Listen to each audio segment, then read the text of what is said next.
নমস্কার বন্ধুরা, গল্প সম্ভারে আজকের গল্প বিভূতিভূষণ বন্দ্যোপাধ্যায়ের লেখা পার্থক্য। সকাল হইতে ভিখিরির উপদ্রব লাগিয়াই আছে। এদিকে ঘরে চাউল নাই, ক্রমশ কমিয়া আসিতেছে। গৃহিণী জানাইলেন, চাউল যা আছে তাহাতে আর দিন চারেক চলবে। বাজারে চাউল নাই এ কথা বলিলে ভুল হইবে, আছে চোরা বাজারে ৩৭ টাকা মণ। গৃহিণীকে শুনাইয়া বলি, ভাতের ফ্যানে যা কিছু সার অংশ থাকে, ফ্যান যে ফেলে দেওয়া হয় ওতে সত্যিই আমাদের বড্ড যা কিছু পুষ্টিকর ওর সঙ্গে বেরিয়ে যায়।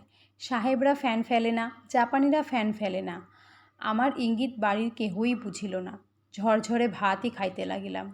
শুনিলাম আর দুদিন চলিবে চাউলে। তার উপর ভিখিরি সকাল হইতেই শোনো, মা দুটি চাল দেন, মা একটু ফ্যান। মনে সহানুভূতি জাগায় না, রাগ ধরে।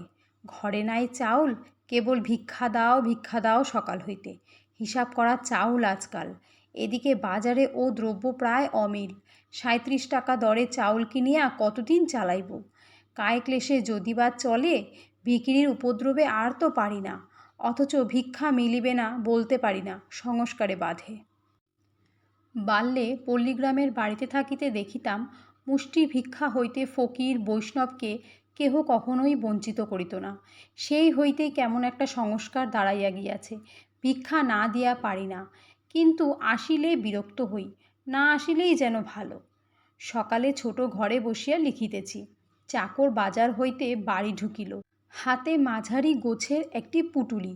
বাড়ির ভিতর হইতে মেয়েরা কি চাউল আনিতে পাঠাইয়াছিল, ভাঁড়ার খালি। বলিলাম, ওতে কি রে? রাজেন চাকরটি জিনিসটা লুকাইয়া লইয়া যাইতে চাহিয়াছিল। ভাবে বুঝিলাম ধরা পড়িয়া একটু অপ্রতিভ হইল। মাথা চুলকাইতে চুলকাইতে বলিল, চা লাগবে। ও কত? ২ সের করে চা লাগবে, জহুরির দোকানে। কন্ট্রোল। ও কন্ট্রোলের দোকান তাহলে এখানেও হলো? কত দিচ্ছে? ২ টাকার বেশি দেবে না আজ্ঞে। এটা বাংলা নয়, বিহার। তবুও এখানে কন্ট্রোল খুলিল। ২ টাকার বেশি চাউল কাহাকেও দেওয়া হইবে না। এসব কি? একজন ভিখিরি আসিয়া হাঁকিল, ভিক্ষে দেন মা, চারটি ভিক্ষে। রাজেন বলিল, ভিক্ষে হবে না, যাও, চাল নেই। লিখিতে লিখিতে বলিলাম, দে, এক মুঠো দে। সঙ্গে সঙ্গে আসিল আর একজন, তাহাকেও ভিক্ষা দেওয়া হইল। বেলা ৯টা আন্দাজ সময় আরও ২ জন ভিক্ষা লইয়া তাহারাও চলিয়া গেল। এইবার একজন বৃদ্ধের কণ্ঠস্বর শোনা গেল। তখন মনে মনে বিরক্তি ধরিয়াছে। রাজেনকে বলিলাম, ভিক্ষা না দেয়। কিন্তু তবুও লোকটা যেন দেরি করিতে লাগিল। কেন তবুও যায় না? বারবার একঘেয়ে চিৎকার করিতে লাগিল। বড়ই রাগ হইল। বাহির হইয়া বলিলাম, ভিক্ষে হবে না, চলে যাও। আবার কি? লোকটি বৃদ্ধ, পরনে এক টুকরা মলিন ন্যাকড়া, হাতে একটা তোবড়ানো টিনের মগ। জীর্ণশীর্ণ চেহারা বটে, তবে বাংলাদেশের ভিখিরির মতো কঙ্কালসার নয়। লোকটা মগ তুলিয়া টানিয়া টানিয়া বলিল, একটু ফ্যান দাও বাবা, বড্ড খিদে পেয়েছে। রাগিয়া বলিলাম, কি আবদার রে, আবার ভাতের ফ্যান? দেন বাবা একটুখানি। ভাগ এখান থেকে, যা। আবদার দেখো, কোন সকালে রান্না হয়েছে, এখন ফ্যান রয়েছে ওর জন্যে। লোকটা হতাশভাবে চলিয়া গেল। আবার লিখিতে বসিলাম।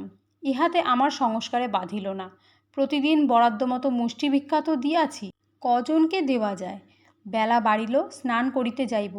এমন সময় একটি প্রৌঢ় ব্যক্তি, গায়ে অর্ধমলিন পিরান, পায়ে চটি জুতা, হাতে একগাছা বাঁশের লাঠি, জানলার কাছে দাঁড়াইয়া বলিল, বাবু আপনারা ব্রাহ্মণ?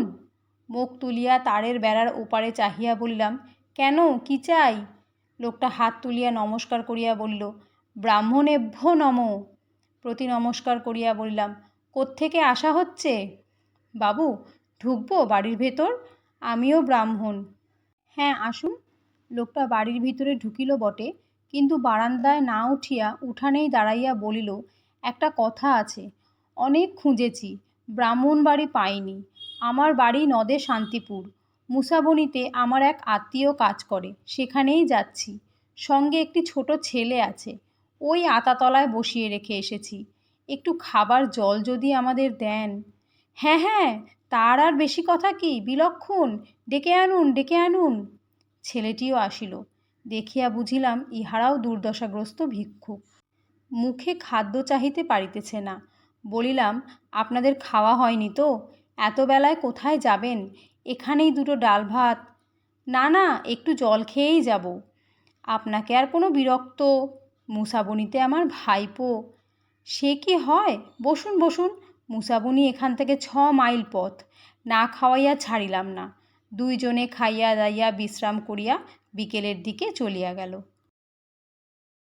রাত্রে শুইবার সময় হঠাৎ মনে পড়িল, এ কেমন হইল? ভাতের ফ্যান চাহিতে ভিখিরির উপর রাগিয়া উঠিলাম, অথচ নদে শান্তিপুরের ব্রাহ্মণ শুনিয়া আদর করিয়া দুজনকে খাওয়াইলাম। তখন তো চাউল বাঁচাইবার কথা মনে উঠিল না। কেন এমন হয়? ভাবিয়া দেখিলাম ইহার কারণ সে ভিখিরি আমার শ্রেণীর মানুষ নয়। নিজেকে আমি ভিখিরি রূপে কল্পনা করিতে পারি না, কিন্তু মনে মনে নিজেকে নদিয়াবাসী দরিদ্র ব্রাহ্মণ রূপে অনায়াসেই কল্পনা করিতে পারি।